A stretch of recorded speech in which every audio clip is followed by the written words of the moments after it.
আরজিকর কাণ্ডে ফের প্রতিবাদ। কলকাতার ফুটবলে মাঠের মধ্যেই ফুটবল প্রেমীরা দাবি তুললেন, বোনের বিচার চাই।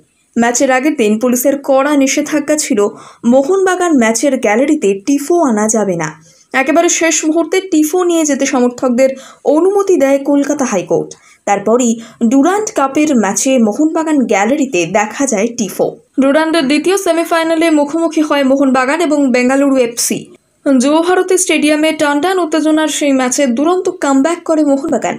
2-0 গোলে পিছিয়ে পড়ার পরে প্রত্যাবর্তন ঘটিয়ে টাই ব্রেকারে গিয়ে যেতে সবুজ মেরুন শিবির।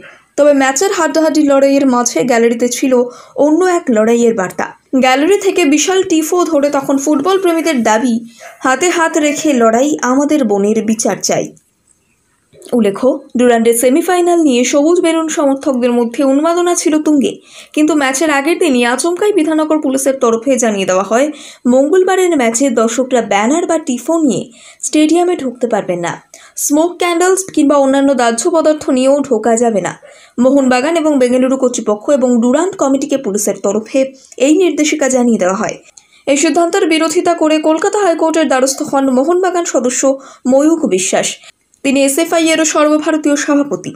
ময়ূখের আবেদনেই সাড়া দেয় উচ্চ আদালত। ডুরান্ডের ম্যাচে টিফো নিয়ে যাওয়া যাবে বলে জানিয়ে দেন বিচারপতি।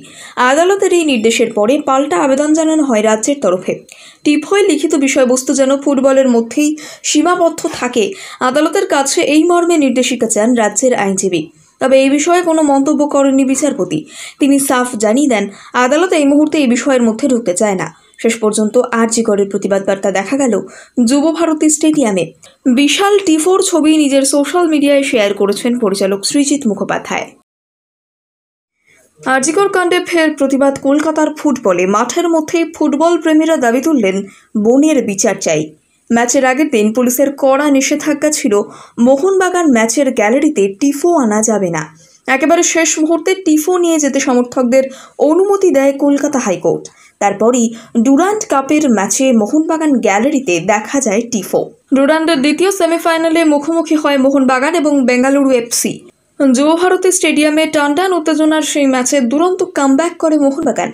2-0 গোলে পিছিয়ে পড়ার পরে প্রত্যাবর্তন ঘটিয়ে টাই ব্রেকারে গিয়ে যেতে সবুজ মেরুন শিবির। তবে ম্যাচের হাড্ডাহাড্ডি লড়াইয়ের মাঝে গ্যালারিতে ছিল অন্য এক লড়াইয়ের বার্তা। গ্যালারি থেকে বিশাল টিফো ধরে তখন ফুটবল প্রেমীদের দাবি, হাতে হাত রেখে লড়াই, আমাদের বোনের বিচার চাই। উল্লেখ্য, ডুরান্ডের সেমিফাইনাল নিয়ে সবুজ মেরুন সমর্থকদের মধ্যে উন্মাদনা ছিল তুঙ্গে। কিন্তু ম্যাচের আগের দিনই আচমকাই বিধাননগর পুলিশের তরফে জানিয়ে দেওয়া হয়, মঙ্গলবারের ম্যাচে দর্শকরা ব্যানার বা টিফো নিয়ে স্টেডিয়ামে ঢুকতে পারবেন না। স্মোক ক্যান্ডেলস কিংবা অন্যান্য দাহ্য পদার্থ নিয়েও ঢোকা যাবে না। মোহনবাগান এবং বেঙ্গালুরু কর্তৃপক্ষ এবং ডুরান্ড কমিটিকে পুলিশের তরফে এই নির্দেশিকা জানিয়ে দেওয়া হয়। এই সিদ্ধান্তের বিরোধিতা করে কলকাতা হাইকোর্টের দ্বারস্থ হন মোহনবাগান সদস্য ময়ূখ বিশ্বাস। তিনি এসএফআই-এরও সর্বভারতীয় সভাপতি। ময়ূখের আবেদনেই সাড়া দেয় উচ্চ আদালত। ডুরান্ডের ম্যাচে টিফো নিয়ে যাওয়া যাবে বলে জানিয়ে দেন বিচারপতি। আদালতের এই নির্দেশের পরে পাল্টা আবেদন জানানো হয় রাজ্যের তরফে। টিফোয় লিখিত বিষয়বস্তু যেন ফুটবলের মধ্যেই সীমাবদ্ধ থাকে, আদালতের কাছে এই মর্মে নির্দেশিকা চান রাজ্যের আইনজীবী। তবে এই বিষয়ে কোনো মন্তব্য করেননি বিচারপতি।